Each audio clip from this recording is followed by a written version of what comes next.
Bonjour Nadia, tu Bonjour. as eu le privilège d'assister aux plaidoiries de la défense de Marine Le Pen. Oui, parce que le procès en appel RN-FN Le Pen pour détournement de fonds publics européens, c'est fini. C'est fini depuis hier et effectivement c'est hier, mercredi 12 février, qu'on a eu droit aux ultimes plaidoiries, dont celle de la défense de Marine Le Pen, avec une petite nouveauté pour ce procès en appel par rapport à la première instance, c'est la présence d'une nouvelle avocate en défense, Maître Chirac-Colaric, une avocate au parler clair, mais qui s'est lancée dans un début de plaidoirie franchement dégoulinant, et dont on a eu du mal à saisir vraiment l'intérêt, parce qu'après nous avoir inondé de l'honneur qu'elle a de défendre Marine Le Pen et du moment suspendu qu'a été sa rencontre avec la leader d'extrême droite, voici l'avocate partie dans un récit larmoyant sur la fin de l'innocence de la petite Marine de 8 ans, lorsqu'en novembre 1976, le domicile parisien de la famille Le Pen a été soufflé par un attentat à la bombe. Alors c'est tragique, mais 50 ans plus tard, dans un procès pour détournement de fonds publics, quel est donc le rapport avec le sujet ? On ne sait pas. Elle porte un fardeau, nous dit-elle. Elle n'est pas comptable des idées de son père. Alors à 8 ans, c'est sûr que non. À 57 ans désormais, avec le parcours politique qu'elle a, on est moins catégorique. Mais, nous assure Maître Chirac-Colaric, chez les Le Pen, on ne se plaint pas, on serre les dents. Et Marine, son refuge, c'est ses enfants, ses chatons et les bonbons créma. Je vous jure. Par pitié, entend-on souffler dans les rangs de la presse. Nous voilà naviguant en plein pathos communicationnel pour faire chialer dans les chaumières et susciter la sacro-sainte compassion, parce que est-ce que c'est pas trop mignon un petit chaton, et est-ce que c'est pas trop bon un petit créma, tu veux pas un petit créma tout doux, tout sucré, voilà, bon, il est un peu bronzé celui-là, je suis pas sûre que ce soit celle-là qu'elle aime bien. Tu vois, toi aussi t'es un petit peu comme Marine, est-ce que ce n'est pas un message ô combien politique? Et en tout cas, face à cela, nous on a quand même très envie de se lever et de hurler « Rends l'argent, Marine !» Finalement, l'avocate finira enfin par entrer dans le détail de ce qui est reproché vraiment et concrètement à Marine Le Pen, contrat par contrat de certains députés et de leurs assistants parlementaires, mis en cause donc pour avoir été payés par le Parlement européen alors qu'ils travaillaient pour le parti politique. Alors l'avocate va évidemment plaider l'innocence de Marine, puisqu'elle est là pour ça, pour la complicité d'un détournement de fonds publics qui n'existerait pas, et son innocence pour ce qui ne serait pas un système, puisque selon elle, à un moment, il y avait quand même 48 députés, et ils ne sont pas tous concernés, ils n'ont même pas tous été entendus, ça prouve bien qu'il n'y a pas de système, comme si un système devait inclure tout le monde pour exister, un raisonnement par l'absurde qui a tout de même peiné à convaincre, d'autant que pendant ces 15 derniers jours, depuis ma dernière chronique où j'avais détaillé le passage historique de Julien Audoulet et Nicolas Bay, ont défilé 8 autres mises en cause qui n'ont pas franchement aidé leur chef. Et malheureusement, Nadia, tu vas pas pouvoir nous faire le détail de toutes ces personnes. Non, ça va être un peu long, mais par contre, je vais quand même vous parler de quelques-uns parce que ils sont quand même pas à piquer des hannetons. Il y a par exemple eu Guillaume L'Huillier. Alors lui, condamné en première instance à 12 mois de prison avec sursis et 2 ans d'inéligibilité. Guillaume L'Huillier, c'était le directeur de cabinet de Jean-Marie Le Pen pendant au moins 10 ans.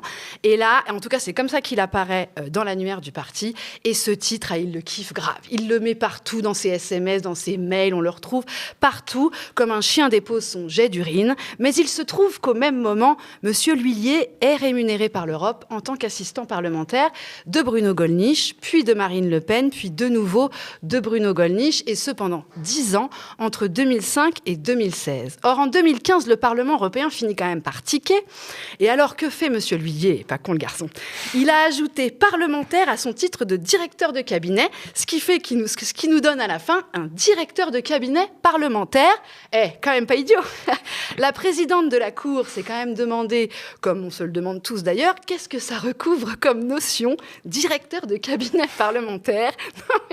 Alors, directeur cabinet, je pense que tout le monde voit à peu près. Assistant parlementaire, moi, je vois, dit-elle. Mais alors là, directeur de cabinet parlementaire, je ne vois pas. Réponse directeur de cabinet, en fait, c'était un titre et non une fonction. Attention, il y a des nuances. Qui me permettait d'établir le contact avec la presse.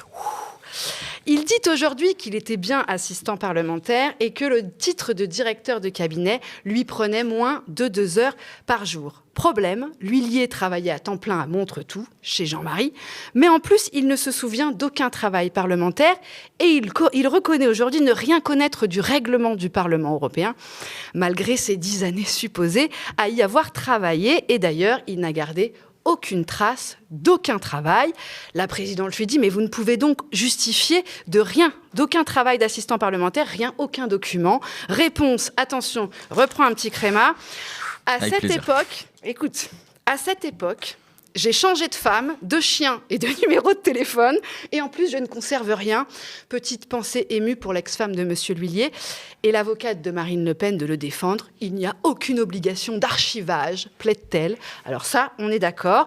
On n'est pas obligé de garder des traces de choses, notamment celles qu'on n'a pas faites. Mais après 10 années de travail, n'importe où, n'avoir aucune trace, nulle part, de rien du tout, disons que, comme disent les magistrats, ça colore le dossier. Alors, il y a aussi eu, je crois, un trésorier qui est venu à la barre. Alors, c'était Catherine Griset, d'abord, secrétaire personnelle de Marine Le Pen, qui, elle, est devenue députée européenne depuis. Alors, Catherine Griset, c'est une amie de longue date de Marine Le Pen. Elle a été l'assistante parlementaire de Marine Le Pen, tout en étant en même temps donc, sa secrétaire personnelle, puis chef de cabinet au parti au moment où Marine Le Pen prend la présidence. Elle a été condamnée en première instance à 12 mois de prison avec sursis. Et Marine Le Pen a même dû rembourser 300 000 € de salaire perçu par Madame Griset au titre de ce que le Parlement européen a considéré comme un travail fictif, ce que dément la mise en cause. Mon travail d'assistante était bien fait. J'allais à des sessions au Parlement, je ne comptais pas mes heures. Lance-t-elle un tantinet mal à l'aise tout de même, parce que Madame n'était pas domiciliée à Bruxelles, comme son contrat l'exigeait avec le Parlement européen, et elle a bien travaillé en dehors. Elle reconnaît au moins 20% de son temps dédié à la présidence du parti politique. Or, un contrat conclu avec le Parlement européen doit être exclusivement dédié au mandat parlementaire. Et la magistrate d'enchaîner, et les primes versées par le Front National alors que vous dites ne pas travailler pour le parti. Aucun souvenir, évidemment. Madame Griset apparaît aussi fâcheusement dans un tableau dont je vous ai déjà parlé dans une autre chronique, un tableau Excel trouvé dans les affaires du trésorier.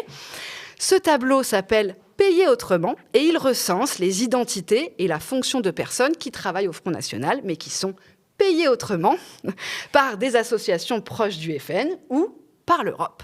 En face de la fonction occupée, donc on a le nom des gens, la fonction occupée, puis le financeur, c'est-à-dire celui qui paye le salaire. Et en face de nom des assistants parlementaires, dont Madame Griset, il y a écrit Europe. Donc, la magistrate lui demande, dans un tableau du trésorier du FN, vous apparaissez comme assistante de Marine Le Pen. Payée autrement. Comment est-ce que vous l'expliquez ? Je ne sais pas, répond l'intéressé. Et visiblement, effectivement, on ne sait pas grand-chose au FN. Gros trou de mémoire, quoi. Et après, c'est le trésorier qui est venu à la barre. Exactement. Alors, ce trésorier, c'est Valéran de Saint-Just. Lui, il dit avoir complètement oublié l'existence de ce tableau, évidemment. Puis il finit par dire, bon, c'était pour mon usage personnel. C'est un pense-bête approximatif. Très détaillé, tout de même, l'approximatif. Alors, Valéran de Saint-Just, il faut se souvenir de qui est-il ?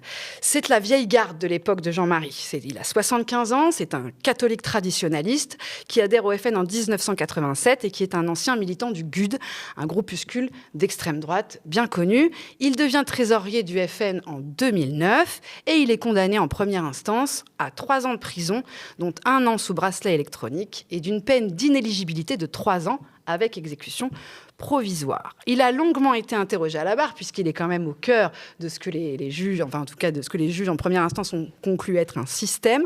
Et il a beaucoup parlé des difficultés financières du parti, et qu'à partir de 2012, les banques refusaient de prêter de l'argent au parti politique, ce qui a mis le Front National dans la mouise. Il explique que lui, son seul rôle, c'était justement de freiner les dérapages de dépenses. Quand on rapproche ça avec le tableau Excel payé autrement, ça nous donne une idée un peu de...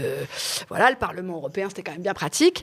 Dans les années à venir et dans tous les cas de figure, écrit-il, ça c'est un mail de lui, dans les années à venir et dans tous les cas de figure, nous ne nous en sortirons pas si nous faisons des économies importantes grâce au Parlement européen et si nous obtenons des reversements supplémentaires. C'est un mail qu'il a écrit à Marine Le Pen.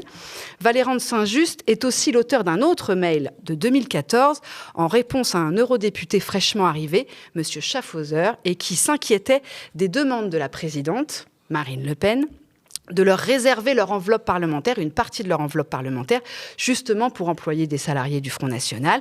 Et ce Schaffhauser écrit à Valéran de Saint-Just: ce que Marine nous demande équivaut qu'on signe pour des emplois fictifs, et c'est le député qui est responsable pénalement sur ces deniers, même si le parti en est le bénéficiaire. On va se faire allumer. Réponse de Valéran.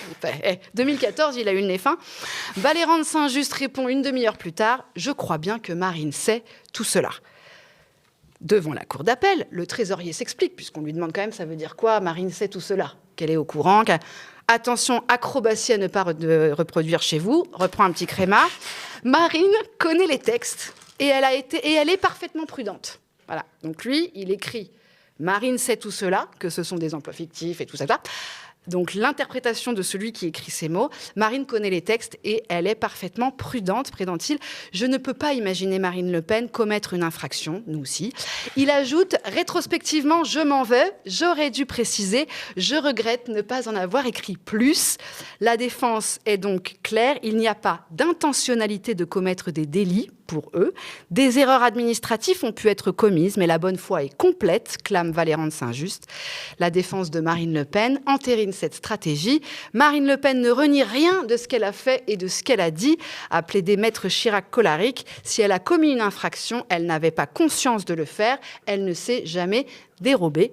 L'avocat général, donc l'accusation, a requis tout de même contre Marine Le Pen 1 an de prison ferme et 5 ans d'inéligibilité, mais sans exécution provisoire. Mais alors du coup, est-ce que Marine Le Pen pourra se présenter à l'élection présidentielle ? Alors ça, c'est une grande question, c'est la question que tout le monde se pose. On est tous suspendus à cette décision, parce que si ces réquisitions étaient suivies par la Cour d'appel, mettons que la décision est pas exécution provisoire, mais inéligibilité de 5 ans.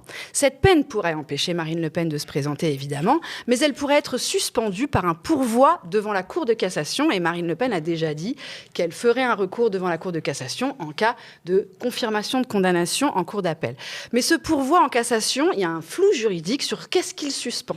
Est-ce qu'il suspend juste la décision de la Cour d'appel, ou est-ce qu'il suspend aussi l'exécution provisoire de la première instance ? Et ça, c'est à la Cour de cassation de décider l'impact de sa décision ou pas. Ça, c'est un flou juridique. Cela étant dit, politiquement, puisqu'il y a le juridique et il y a le politique, politiquement, partir en cassation avec une condamnation en appel et se présenter à l'élection, c'est quand même extrêmement risqué, notamment sur la question du calendrier. Parce que si la Cour de cassation a certes promis de se prononcer avant les élections, le temps qu'elle analyse les informations, elle va prendre quand même un peu de temps et elle va devoir valider cette condamnation ou pas à quelques semaines de l'élection présidentielle. Et le RN pourrait se retrouver, s'il n'anticipe pas, sans candidat à la présidentielle, et ça ne serait pas la faute des juges rouges. C'est pour cela que Marine Le Pen a prévenu dès novembre qu'elle ne se présenterait pas à la présidentielle si sa peine était confirmée en appel. Réponse donc le 7 juillet. Un petit créma en attendant. Allez, dans tous les cas, ce sera difficile à digérer. Merci beaucoup Nadia, on te retrouve très vite pour de nouvelles chroniques judiciaires.